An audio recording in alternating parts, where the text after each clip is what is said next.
안녕하세요. 오늘도 사연 살롱을 찾아주셔서 감사합니다. 30년간의 결혼 생활을 마치고 황혼의 솔로가 된 여성이에요. 제 이혼 사유는 간단했어요. 남편이 저랑 사는 게 지긋지긋하다고 이혼 서류에 도장을 찍어달라고 하더군요.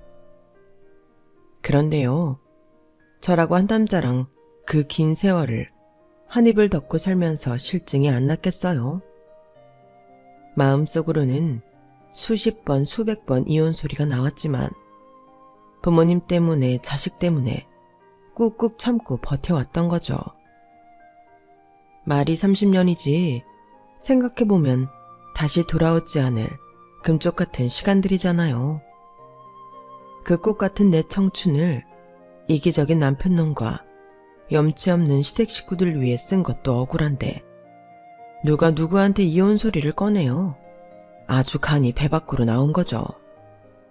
그래서 이 인간이 원하는 대로는 절대 안 해주려고 끝까지 버틸까도 생각했는데 하루는 우리 며느리가 신발장을 열어보더니 그러더라고요.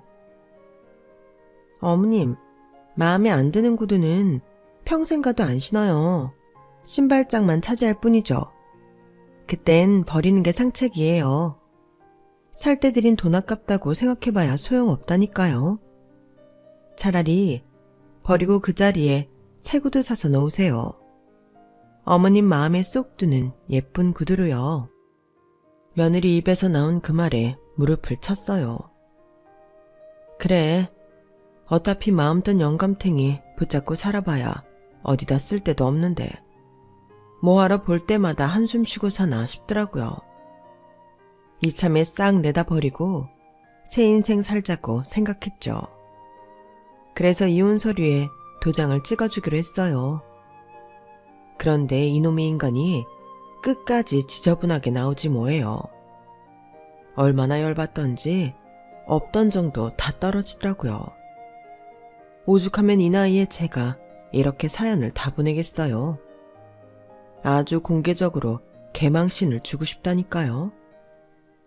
생각해보면 제가 마음에도 없던 남자와 결혼을 하게 된 건 다 제 친정아버지 때문이었어요. 남편을 제 짝으로 이어준 사람이 저희 아버지거든요.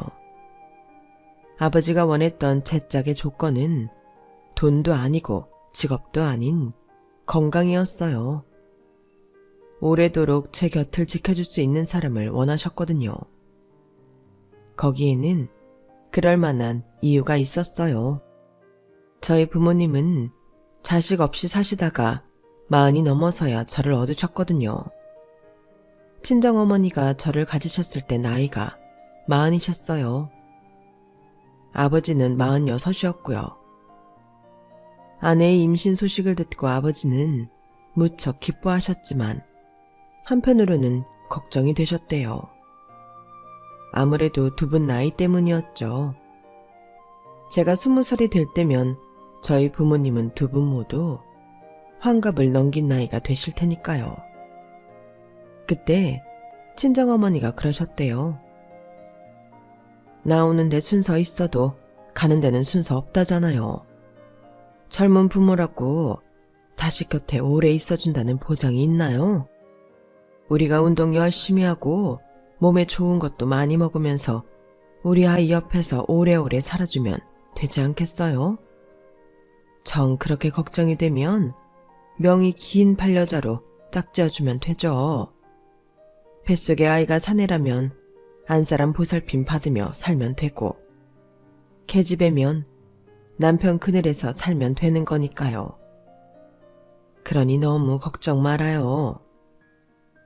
어머니의 말에 저희 아버지는 제 신랑감을 구할 때 건강하고 명이 긴 남자를 찾으셨어요. 그렇게 선택된 남자가 바로 제 남편이었죠. 남편은 딱히 뭐 하나 내세울 거 없는 사람이었지만 선천적으로 건강만큼은 누구보다 자신 있는 사람이었어요. 거기다 가난한 집안에서 자라 어릴 때부터 부모님을 도와 밭일, 논일을 하다 보니 자연스레 건강체질이 된 거였죠. 제가 결혼 정년기가 되자 여기저기서 중신이 들어왔는데 그중 3사람 정도가 저희 부모님 마음에 들었나 봐요. 제 친정어머니는 새 남자의 생년월일을 들고 사주를 보러 가셨는데 거기서 제 남편이 가장 오래 산다고 했던 거죠. 100세까지 무병장수한다고 나왔다나요? 혹시나 해서 몇 군데 더 가봤는데 결과는 같았어요. 그 결과를 전해 들은 아버지는 나머지 선처를 다 거절하고 남편과의 선자리에 저를 내보내셨어요. 건강히 오래 산다는 이유 때문이었죠. 솔직히 남편의 첫인상은 그저 그랬어요. 얼굴은 시커멓고 되게 촌스러웠거든요. 커피에 설탕을 3스푼이나 넣고는 그걸 휘휘 저은 티스푼을 입으로 쪽쪽 빨고는 제게 건네더라고요. 커피엔 자고로 설탕을 듬뿍 넣어야 맛있다나요? 그러니 저도 설탕을 넣으라는 거였죠. 제가 반응이 없자 남편은 자기 입으로 쪽쪽 빨던 티스푼으로 설탕을 떠서는 제 커피에 넣고 휘휘 저어주었어요. 차마 더럽다는 말을 할 수가 없어서 고맙다고 말하곤 커피에는 입도 안 댔죠.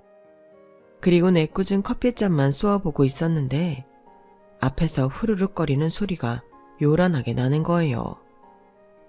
그 소리의 주인공은 남편이었어요. 뜨거운 커피를 후후 불어가며 온갖 호들갑을 떨면서 마시는데 안 그래도 주말이라 호텔 라운지엔 선보러 나온 사람들로 북적이고 있었는데 그 사람들 시선이 순식간에 저희 테이블로 쏟아진 거예요. 다들 입가를 실룩거리며 키득거리더군요.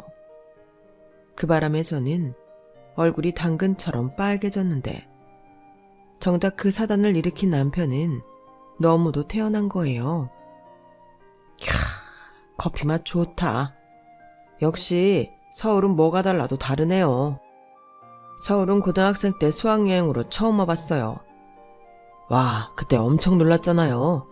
차도 많고 빤딱빤딱거리는 것도 많고 아주 정신이 없더라고요.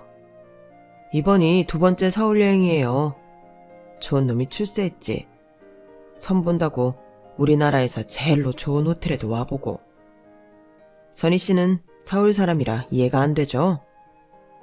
난요, 고등학교 졸업하고 회사에 취직하고도 줄곧 시골에서만 살아서 그런가 서울이 참 낯설고 그러네요.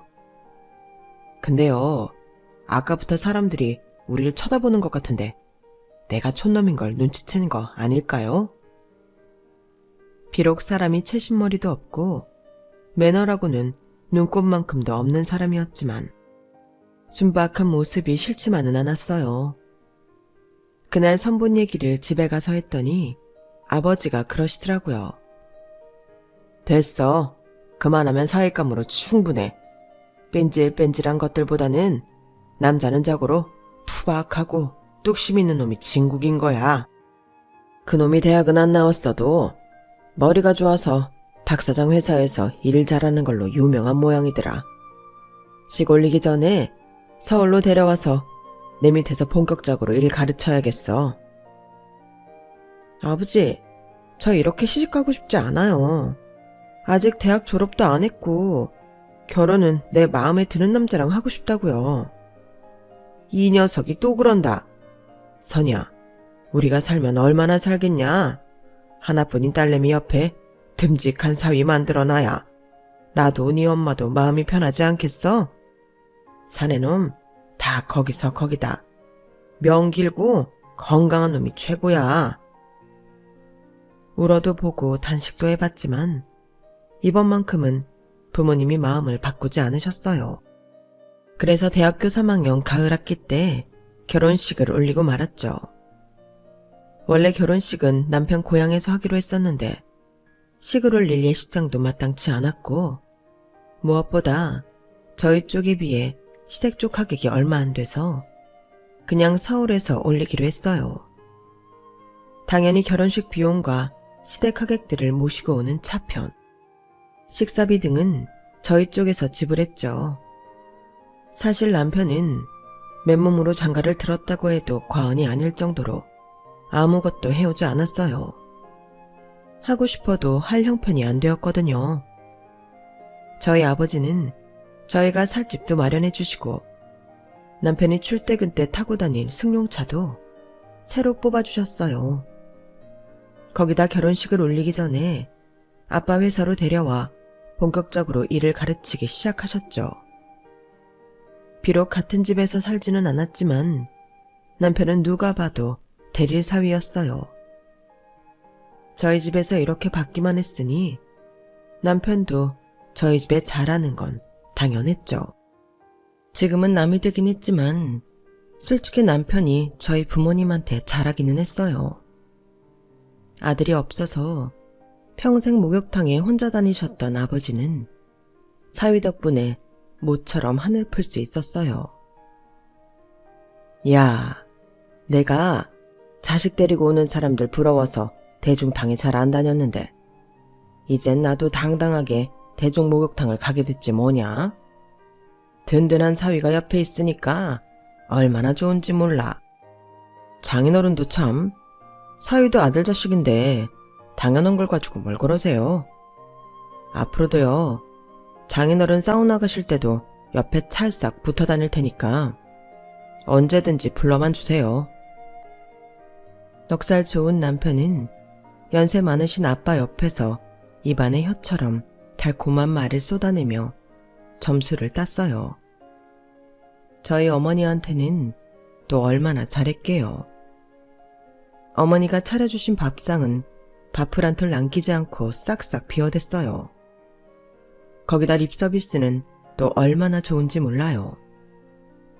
아이고, 우리 장모님 음식 솜씨 때문에 이 사위가 다이어트를 해야 할 판이라니까요. 장모님이 해주시는 건 하나같이 다 맛있어요.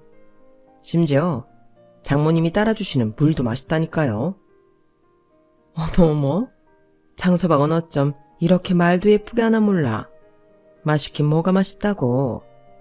나야 자네가 잘 먹어주니 늘 고마울 따름이지. 자네 좋아하는 LA 갈비 잔뜩 재워놨으니까 갈 때 가지고 가게나.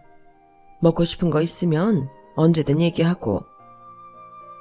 장인한테는 회사를 물려받고 장모한테는 사시사철 몸에 좋은 보양식부터 온갖 산의 진미를 얻어먹는 남편이 참 신기하기도 하면서 한편으로는 얄밉다는 생각이 들었어요. 저 사람은 전생에 무슨 복을 지었길래 결혼 한 번에 모든 걸 다 손에 쥐게 되나 싶었거든요. 처가에서 대접받고 사는 남편과 달리 저는 시댁에서 찬밥 신세였어요. 결혼하고 이듬해에 아이를 가진 저는 출산 막달이 됐어도 시댁에서 부르면 한 걸음에 달려가야 했어요. 안 그랬다가는 저희 시어머니가 전화통을 붙잡고 돈 있는 집에 아들 자식을 뺏겼네 어쨌네 하루 종일 신세한탄을 하셨거든요. 출산을 하고 3, 7일이 지나지도 않았는데 시댁 식구들이 모두 서울 저희 집에 올라와 일주일 넘게 지내고 가는 통에 저는 온전치 않은 몸으로 시댁 식구들한테 삼시세끼 밥을 해먹이고 청소에 그 많은 식구들 빨래까지 해대야 했어요. 시댁 식구들은 다들 잘 사는 제 친정 눈치를 보느라 대놓고 뭐라 하지는 않았지만 내심 맏아들을 처가에 뺏겼다는 생각을 하고 있었어요.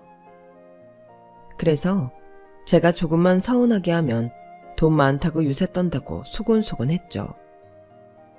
차라리 대놓고 말을 했다면 반론이라도 제기할 텐데 자기들끼리 모여서 쑥덕대니 사람 미치겠더라고요. 웃긴 건 그 소리가 제 귀에 쏙쏙 들어온다는 거였죠. 그중 막내 시누이는 그나마 대놓고 불평을 하는 타입이라 들을 땐 화가 나도 저도 한마디쯤은 반격을 할 수가 있었어요. 옳기는 좋겠다. 돈 몇 푼에 남편이 아니라 충복을 하나 얻었으니 말이야. 말이 사위지. 우리 오빠가 어딜 봐서 그 집 사위야? 완전 종놈이지. 나이 든 장인 장모 모시랴. 부잣집 딸내미인 아내 받들랴. 몸이 10개라도 모자랄 판인데 말이야. 안 그래요, 옳게? 아가씨, 무슨 말이 그래요. 말에도 품격이라는 게 있어요. 같은 말이라도 그렇게 하면 안 되죠. 그리고 아가씨 말대로라면 아가씨 오빠는 우리 집 종놈이라는 얘긴데, 그럼 아가씨랑 아버님, 어머님, 그리고 도련님들은 뭐가 되겠어요? 종놈 가족이면 다들 종 아니겠어요? 왜 스스로를 그렇게 만들어요? 뭐요? 언니 지금 말 다 했어요? 그럼 우리 식구가 다 종이라는 뜻이에요? 하, 이제야 본색을 드러내네. 그동안 종놈 집안에서 며느리로 사느라 얼마나 자존심 상했을까? 말이 그렇다는 거예요. 그러니까 앞으로는 스스로 가치를 떨어뜨리는 말은 삼가하세요. 저는 그저 신우이 말을 논리적으로 풀어서 설명했던 것 뿐이었는데, 그날의 말로 인해 저는 시댁에서 시부모 알기를 뭘로 하는 천하의 쓰레기가 돼버렸어요. 그리고 그건 남편한테도 마찬가지였죠. 당신이 손윗사람이면 어른스럽게 행동했어야지. 어떻게 어린 신우랑 똑같이 굴어. 아무리 우리 집이 당신 집에 비해 기운다고 해도 그렇지. 내 부모 형제를 종놈으로 치부하는 게 말이 되냐고. 사람 그렇게 안 봤는데 아주 무서운 사람이네. 여보, 그런 뜻으로 한 소리가 아니잖아요. 아가씨가 됐어. 듣기 싫어. 당신 속마음이 어떤지 알았으니까 변명 따위 할 필요 없다고. 이래서 10길 물속은 알아도 1길 사람 속은 모른다는 거야. 어떻게 한 입을 덮고 살면서 이럴 수가 있어? 당장 본가에 전화해서 사과드려. 제 말은 들으려고 하지 않고 자기 여동생 말에만 귀를 기울이는 남편이 야속했지만, 시간이 흐르면 이런 오해도 사라질 거라고 생각했어요. 그런데 사람 마음이 다 저 같지만은 않더라고요. 시간이 흘러도 시댁 식구들은 여전했거든요. 변하길 바랐던 시댁 식구들 마음은 그대로인데 뜻밖에도 엉뚱한 사람 마음은 변하더라고요. 바로 제 남편이었죠. 저희 부모님한테 그렇게 잘하던 남편이 제 친정아버지가 돌아가시자마자 이전과는 완전 다른 사람으로 변해버린 거예요. 회사도 자기 수중에 들어갔겠다. 이제 무서울 게 없었던 거예요. 하루가 멀다고 드나들던 제 친정은 명절에도 온갖 핑계를 다 대가며 발길을 끊었고, 심지어 저희 어머니가 유방암으로 병원에 입원해 있을 때도 회사 일이 바쁘다는 핑계로 문병 한 번 오지 않았어요. 당신, 사람이 어떻게 이래요? 다른 사람도 아니고 장모가 중병으로 입원을 했는데 어떻게 코빼기 하나 안 비춰요? 우리 아버지 살아계실 땐 하루가 멀다 하고 뻔질나게 드나들던 사람이. 이 사람아, 내가 놀면서 안 갔나? 회사 일이 바쁘니까 어쩔 수 없었다고 했잖아. 그리고 요즘 의술이 좋아서 유방암 정도는 병도 아니라고. 별것도 아닌 일에 일하는 사람한테 전화해 시간을 빼서? 그러고도 당신이 내 와이프야? 암튼 바쁘니까 전화 끊어. 이 일로 친정 어머니는 저만큼이나 많이 실망하셨어요. 이게 다 내 탓이다. 내가 네 짝으로 명이 긴 놈을 찾아주자는 말만 안 했어도 장서방 같은 사람이랑 네가 결혼할 일은 없었을 텐데. 다 내 탓이야. 어머니도 참, 그게 왜 어머니 탓이에요. 그리고 그이가 지금까지 우리 집에 잘했잖아요. 자기도 아버지 자리 맡아서 하려니 책임감 때문에 더 저러는지도 몰라요. 그러니까 너무 서운해하지 마세요. 말은 그렇게 했지만 속으로는 매정한 남편한테 너무 서운했어요. 차라리 내가 지금이라도 회사 일에 뛰어들까 하는 생각이 들 정도로 고양이한테 생산을 맡긴 이 상황이 불안하고 마음에 들지 않더라고요. 비록 돌아가신 아버지를 이어 대표 자리에 올랐지만 사주는 친정 어머니였어요. 그래서 그런가 남편은 회사 내에서 자기 사람을 만드는데 주력하더라고요. 장모 죽고 나면 바로 회사를 자기 손에 넣을 수 있게 하려는 작당이었죠.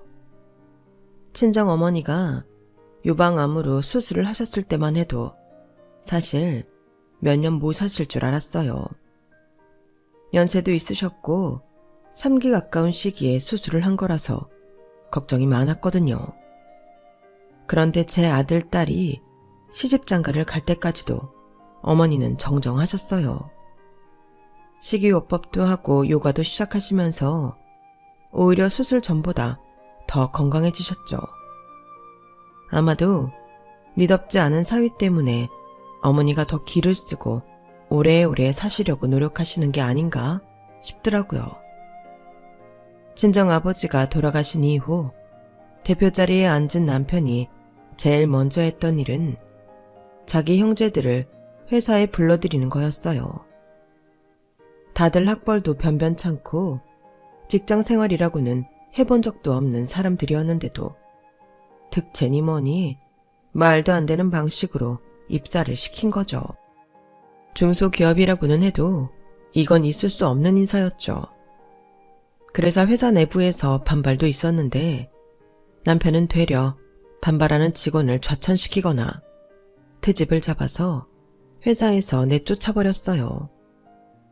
그러니 누가 남편 말을 거역하겠어요. 딸랑이 들고 꿀 빨아먹으려는 사람들만 남편 옆으로 찾아들었고 일 잘하고 성실한 직원들은 회사를 나가거나 입을 다물게 된 거였죠. 그렇게 10여 년 가까이 지나는 사이 회사에는 남편 사람들로 가득 찼고 경영은 엉망이 되었어요. 거기다 경제 악화까지 겹치면서 회사 사정은 말이 아니게 되었죠.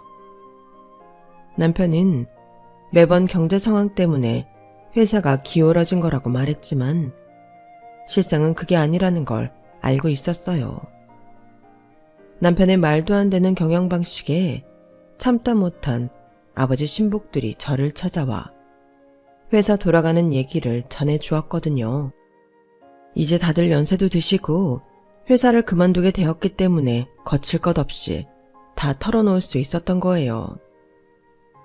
선이야, 지금이라도 네가 회사 일에 뛰어들면 어떻겠니? 나야 이제 나이도 들어서 회사를 떠나는 몸이지만 남아있는 사람들을 생각하면 이렇게 회사 문을 닫을 수는 없잖아.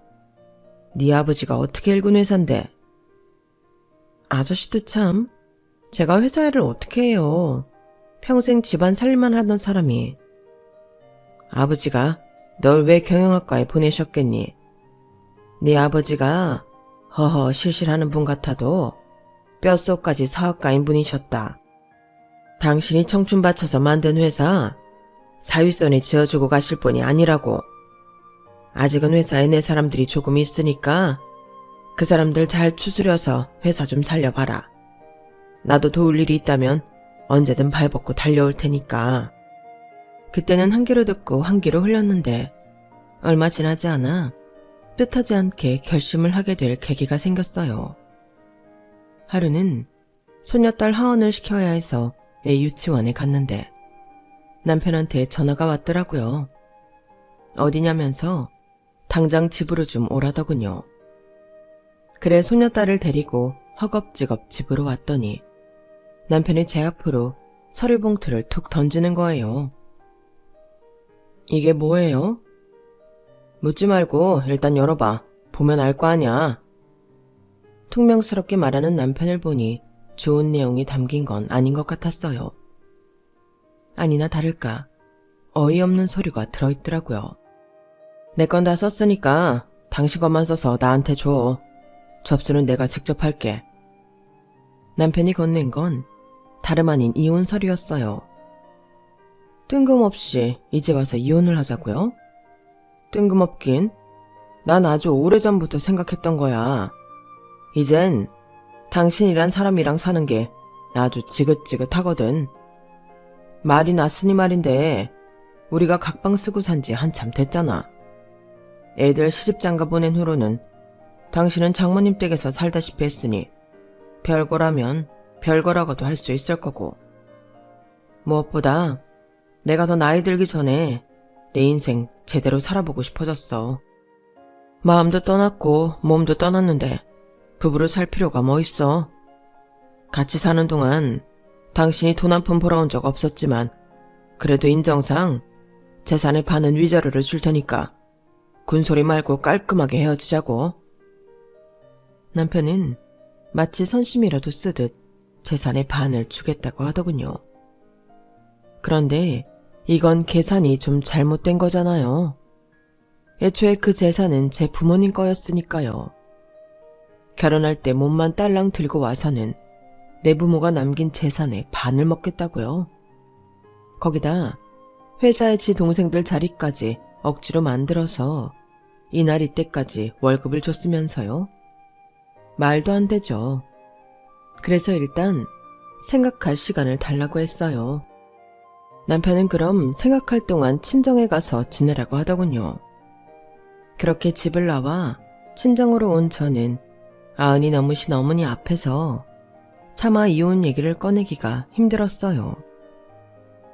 살 날이 얼마 안 남은 부모한테 효도는 못할 망정 마음의 짐을 안겨드리고 싶지 않았거든요. 그런데 이놈의 인간이 저 몰래 제 어머님께 전화해 이혼 얘기를 꺼낸 모양이었어요. 친정에 가보니 어머니가 저보고 그러시더라고요. 예전 같으면야 이혼이 큰일 날 일이었나 몰라도 요즘은 아니더라. 이미 마음 뜬 놈 잡고 살아봐야 너만 고생이지. 안 그러니? 이 늙은 어미 걱정에 다 끊어진 줄 잡고 살아보겠다는 노력은 하지 마라. 대신 그놈 하는 짓거리가 괘씸해서 온전히는 못 끝내주겠다. 네 아버지 회사 네가 받아서 해라. 그놈한테는 절대 뺏기면 안 돼. 폐음막락한 놈 같으니라고. 제 앞에서는 담담하게 행동하셨던 어머니한테 나이 든 딸의 이혼은 큰 충격이었던 모양이었어요. 도대체 그 인간이 어머니께 전화해 뭐라고 하면서 이혼하겠다는 소리를 한 건지. 어머니는 그날 이후 식사도 제대로 못하시고 감기 기운에 앓으시다 결국 폐렴까지 번져 입원을 하게 되었어요. 어머니 병실을 지키다가 하도 천불이 나서 남편한테 전화를 했어요. 당신이 뭐라고 했길래 우리 어머니가 이렇게 되신 거야? 말해봐. 뭐라 그랬어? 아니, 이젠 장모 아픈 것도 내 탓이야? 뭐라고 하긴 뭘 뭐라고 해. 당신 딸 굶어 죽지 않게는 챙겨주겠다고 했지 뭐. 노인네가 어찌나 욕심이 많은지 재산 절반을 준다는데도 부족하다고 난리더라고. 아니, 집구석에서 살림만한 여자한테 그 정도 주면 많이 주는 거 아니야? 대기업 사장들 이혼할 때도 보면 위자료는 얼마 안 되던데. 장모님은 세상 물정도 모르시고. 참. 뭐라고 이 개자식아? 넌 인간의 껍을 쓰고도 어쩌면 그럴 수가 있니? 연세 드신 장모한테 꼭 전화해서까지 이혼 사실을 알려야겠어? 충격받으실 건 생각도 안 해? 네 부모라면 그렇게 했겠니? 아, 그래야 당신이 빨리 이혼 서류에 도장 찍을 거 아냐. 나도 너랑 빨리 갈라서고 내 인생 즐기고 싶다고. 그러니까 이혼 서류에 도장이나 찍으란 말이야. 더 험한 꼴 당하기 전에. 나 마음 바뀌면 재산의 반이 아니라 10%도 안 주는 수가 있어. 잘 생각하고 처신해라. 끝까지 남편은 인간 이하의 모습을 보였어요. 그래서 이혼 서류에 도장 찍기 전에 회사부터 돌려놔야겠다 싶었어요. 아버지가 돌아가실 때 회사를 어머니 앞으로 주고 가셨거든요. 그간은 어머니가 회사 일도 잘 모르시고 제 남편이 아버지 밑에서 일을 배웠으니 남편한테 회사를 맡겼지만 이참에 경영권을 제가 가져와야겠다 싶었어요. 대기업이면야 경영권 때문에 피바람이 불 수도 있겠지만 이제는 기울어진 작은 회사 경영권 뺏는 건 그리 어려운 일도 아니었어요. 그래도 그걸 뺏으려고 했던 건 남편이 아끼는 시댁 식구들 때문이었어요. 남편이 회사 곳곳에 심어놓은 자기 식구들 밥줄을 제 손으로 끊어내고 싶었거든요. 그래서 병석에 계시는 어머니 동의를 구해 남편을 대표 자리에서 해임시키고 그 형제 친인척들도 업무 과실과 그 밖의 비리, 횡령을 이유로 회사에서 내쫓아버렸어요. 그랬더니 남편이 한 걸음에 병원으로 달려왔더라고요. 이게 어떻게 된 거야? 내가 왜 내 회사에서 쫓겨나? 누구 마음대로? 내 회사? 그게 왜 당신 회사야? 아버지 돌아가실 때 우리 어머니 앞으로 주신 회사야. 당신은 그동안 우리 어머니 동의하에 대표직만 맡았을 뿐이라고. 서류상으로도 그렇게 돼 있는데 몰랐어? 변호사랑 다 상의해서 한 일이니까 토달려거든 소송을 걸어. 아, 그리고 당신이 회사에 끌고 온 떨거지들도 이참에 싹 다 데리고 나가고. 야, 너 아주 웃기는 년이구나. 그동안 나나 되니까 그 회사를 끌고 온 거지. 다른 놈이면 진작에 말아먹어도 말아먹었어. 네가 나 없이 회사 경영을 할 수 있을 것 같냐? 어림도 없어. 내가 회사를 말아먹든 구워먹든 신경 끄시고 당신은 대표실이나 빼세요. 그래, 좋다. 내가 더러워서 그깟 회사 그만둔다. 아, 대신 퇴직금은 제대로 정산해서 내놔라. 걱정하지 마세요. 당신 퇴직금의 절반 온전히 송금해 줄 테니까. 그 말에 남편은 발끈했어요. 왜 반이야? 내가 피땀 흘려 일했지 네가 이랬냐? 어디서 남의 노고를 맨입으로 먹으러 들어? 넌 염치란 것도 모르냐? 염치? 그 말이 당신 입에서 나온다는 게 어이없네. 이혼하자며 재산의 반 준다며? 그럼 당연히 퇴직금도 반을 나눠야지. 그 말에 남편은 누나를 굴리더니 신기하게도 순순히 수긍하곤 돌아갔어요. 남편이 돌아간 뒤 아무래도 찜찜하더라고요. 저 인간이 순순히 퇴직금 반을 내줄 사람이 아닌데 별 말 없이 수긍하는 게 이상했거든요. 아무튼 안 주겠다고 뻗대는 게 아니니 다행이란 생각도 들었어요. 며칠 뒤 친정으로 아들, 딸 4배를 불러 이혼 얘기를 꺼냈어요. 자식들은 생각보다 담담히 받아들이더라고요. 그런데 손녀딸이 대뜸 그러는 거예요. 그럼 나 할아버지 농장에서 말 타기로 한 건 어떡해? 할아버지랑 할머니 이혼하면 나 제주도 못 가잖아. 저를 비롯해 아들, 딸 4배는 뜬금없는 손녀딸의 제주도 농장 타령에 의아했어요. 그래서 며느리가 애한테 할아버지는 서울에 사시는데 왜 제주도에 가냐고 했더니 애가 그러는 거예요. 언젠가 할아버지가 휴대폰으로 사진을 보여주면서 제주도에 있는 집이랑 농장, 심지어 말까지 자랑을 했었다고요. 어린애가 한 소리라서 그냥 넘길 수도 있었지만 왠지 그 순간만큼은 촉이 발동되더라고요. 남편이랑 같이 살 때 한동안 툭 하면 제주도로 출장을 갔던 게 떠올랐거든요. 그때 제가 우스갯소리로 제주도에 황금이라도 묻어둬서 자주 가는 거냐는 소리도 했으니까요. 그래서 업체에 의뢰해 남편의 재산 추적을 했어요. 그랬더니 세상에 제주도에 땅이 엄청나게 있더라고요. 남편 명의는 아니었고 죄다 지 동생들 앞으로 해둔 거였어요. 사들인 시점을 따져보니 회사가 기울어지기 시작하던 시점부터였어요. 사람이 말이죠. 의심이 가면 끝도 없는 거잖아요. 그래서 회사 경리과 직원들이랑 달라붙어서 남편의 제주도 부동산이 늘어난 것과 회사에서 빠져나간 돈을 맞춰봤어요. 그랬더니 이게 아기가 딱 맞아 떨어지는 거예요.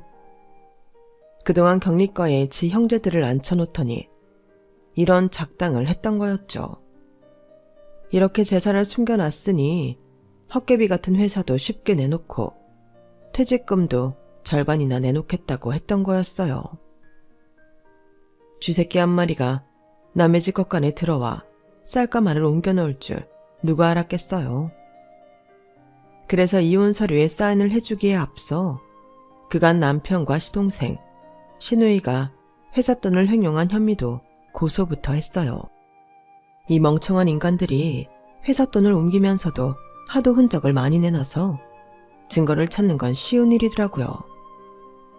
남편과 남편 동생들의 횡령 소식이 알려지자 퇴사한 아저씨 삼촌들이 모두 달려와 수기로 작성된 서류도 찾아주시고 당시 회사 사정에 대한 증언도 해주셔서 소송은 생각보다 쉽게 끝이 났어요.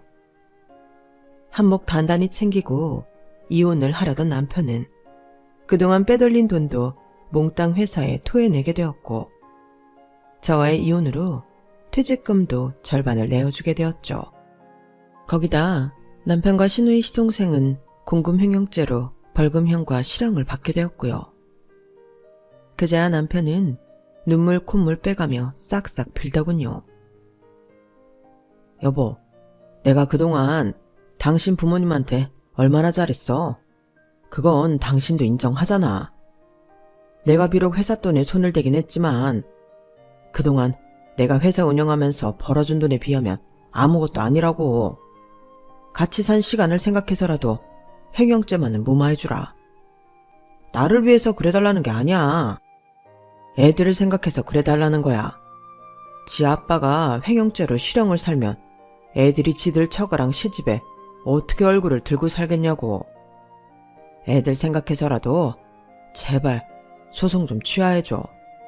내가 이렇게 부탁할게. 흑히고 있네.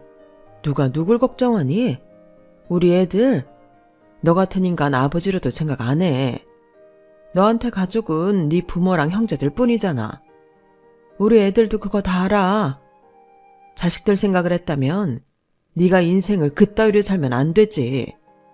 그 소송 누가 하라고 했는 줄 알아? 우리 영민이가 먼저 권하더라. 너랑 네 형제들이 빼먹은 내 부모 재산 하나도 빼지 말고 다 받아내라고. 네 아들이 그랬다고. 가진 거라곤 몸뚱이 하나밖에 없는 거 받아줬더니 이런 배은망덕한 짓을 해놓고도 선처를 바래? 웃기지 마. 네 놈은 벽에 똥칠할 때까지 오늘 일을 후회하면서 살아. 남편과 이혼한 저는 아버지 회사를 물려받아 현재까지 운영하고 있어요. 남편한테 되찾은 회사 돈으로 다시 회사를 살릴 수 있었거든요. 제 이혼 소식에 병원 신세까지 지내셨던 어머니는 다행히 회복되셨고 지금은 저와 함께 살고 계세요. 남편의 공금횡령을 밝히는데 큰 공을 세운 제 손녀딸한테는 선물로 승마 레슨을 시켜주기로 했어요. 굳이 제주도까지 안 가도 말을 탈 수 있다니까 손녀딸이 그렇게 좋아하더라고요. 늦둥이 딸 걱정에 부모님이 골라주셨던 명이 긴 남자는 이렇게 제 손으로 연을 끊어버렸지만 부모님의 걱정과 달리 저는 외롭지 않게 살 수 있을 것 같습니다.